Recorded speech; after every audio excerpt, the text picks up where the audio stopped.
الجينز على جينز موضة جدا السنة دي. تعالوا نشوف هنلبسه ازاي. أنا ندى your personal stylist. الجينز موضة من وقت ما ابتدت في الستينات وما خرجتش أبدا من الرانواي. عندنا كذا طريقة نلبس فيها الطقم الجينز. يا إما أختار إن أنا أبعد الألوان خالص عن بعض، يعني مثلا لو لبست فيست أو لبست جاكيت الجينز بتاعها لونه أبيض ولبست البنطلون يبقى كحلي، فأنا هنا لبست نفس الخامة بس بعدت الألوان خالص على بعض.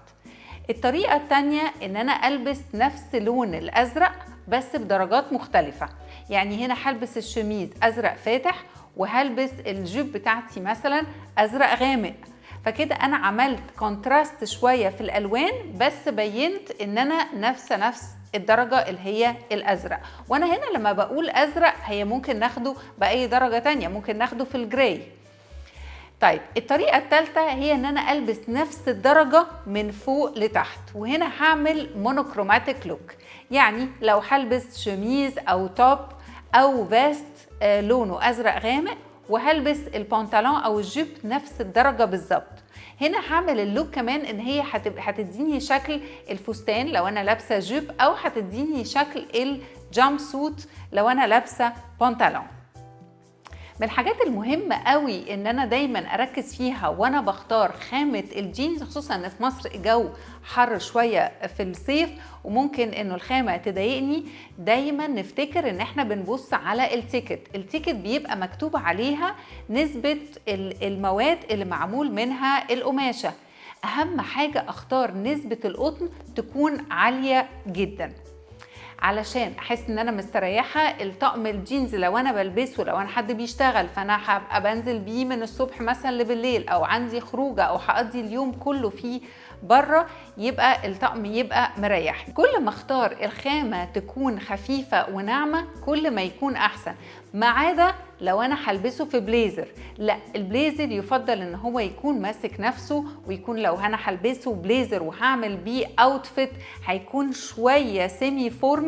وعلى فكره الجينز حتى اقدر البسه سيمي فورمال، يعني انا مش مهم ان انا اتعامل مع الجينز انه فيري كاجوال وبلبسه بس على تي شيرت، لا خالص. انا ممكن البس على فكره البليزر الجينز ومع بنطلون اعمل فيه بدله، ممكن قوي البس شميز ساتان، ممكن البس الجزمه بتاعتي تبقى هيلز يبقى بكعب عالي فاديته حته اليجنت اكتر، باليفيت اللوك. يعني مش دايما اتعامل مع الخامه ان هي خامه كاجوال قوي وكمان بتاعه الصبح.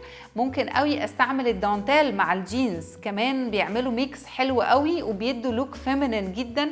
ان انا لو لبست جيب جينز ممكن البس عليها شميز دانتيل، وهنا هستعمل برضو هاي هيلز وهمسك كلاتش، مش همسك شنطه فيري كاجوال. كمان نتعامل مع الجينز انه خامه بتقبل قماشات كتير معاها، يعني لو لبست دانتيل معاه ممكن قوي البس جيب جينز والبس شميز دانتيل، وهنا هلبس كعب عالي وهمسك كلاتش.